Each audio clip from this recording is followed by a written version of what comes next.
بسم اللہ الرحمن الرحیم۔ دوسرے مائک سے۔ السلام علیکم، میرا نام عبدالسلام خان ہے۔ میرا ایک چھوٹا سا سوال ہے کہ اس سے پہلے ابھی آپ نے لیکچر میں فرمایا تھا کہ اہل ہنود کی کتابوں میں حضور صلی اللہ علیہ وسلم کا ذکر کئی جگہوں پہ آیا ہے۔ کیا وہ کتابیں الہامی کتابیں ہیں یا وہ الہامی کتابیں کہی جا سکتی ہیں؟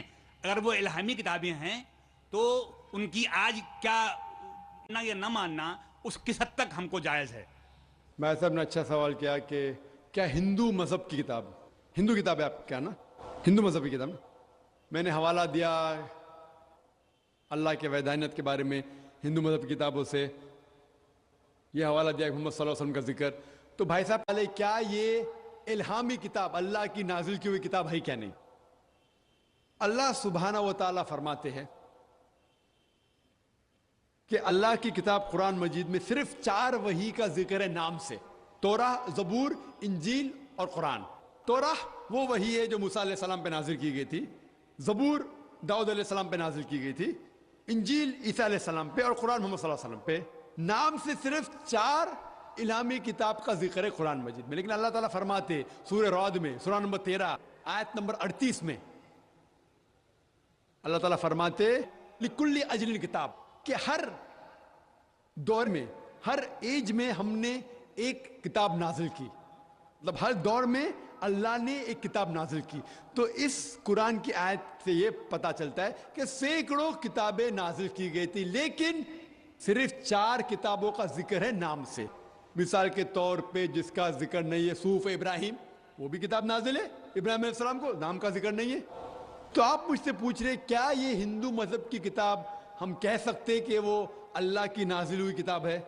آپ مجھ سے پوچھیں گے تو میں کہوں گا مجھے پتہ نہیں، ہو بھی سکتے نہیں بھی ہو سکتے، کیونکہ قرآن میں ہندو مذہبی کتاب ویدا، بھگوت گیتا، رامائن کا ذکر نہیں۔ میں یہ نہیں کہہ سکتا ہوں کہ وہ نازل ہوئی کتاب ہے، ہو سکتا ہے، ہو بھی نہیں سکتا، کیونکہ صحیح حدیث میں کہا ذکر نہیں وید کا یا اپنشد کا یا بھگوت گیتا۔ میں یہ کہہ سکتا ہوں کہ ہو سکتی ہے، لیکن اگر یہ ویدا، بھگوت گیتا، اپنشد اگر نازل کی ہوئی کتاب ہے بھی تو وہ اس وقت کے لیے، کیونکہ جتنے کتاب قرآن مجید کے پہلے آئے اللہ تعالیٰ فرماتا ہے، اور صحیح حدیث میں ہے صحیح بخاری کے، کہ وہ سارے کتابیں اس وقت کے لیے تھی اور ایک محدود وقت کے لیے تھی اور ان لوگوں کے لیے تھی۔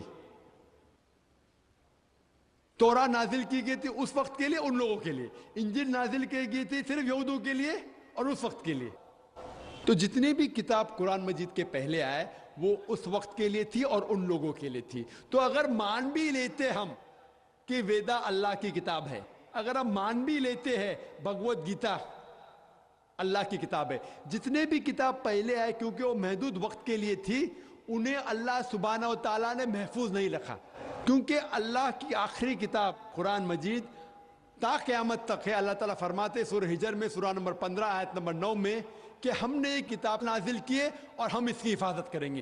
قرآن مجید میں تبدیلی آ ہی نہیں سکتی، اللہ تعالیٰ نے اپنے آپ پہ ذمہ داری لی کہ اسے کوئی بھی تبدیل نہیں کر سکتا۔ لیکن جتنے پہلے کتاب آئے توراہ، زبور، انجیل، اور جس کا نام بھی نہیں ہے وہ تبدیل ہو چکی۔ تو اگر ہم مان بھی لیتے کہ بھگوت گیتا وید اللہ کی نازل کی کتاب ہے، اگر مان بھی لیتے مثال کے طور پہ، تو وہ اس وقت کے لیے تھی اور ان لوگوں کے لیے ہے۔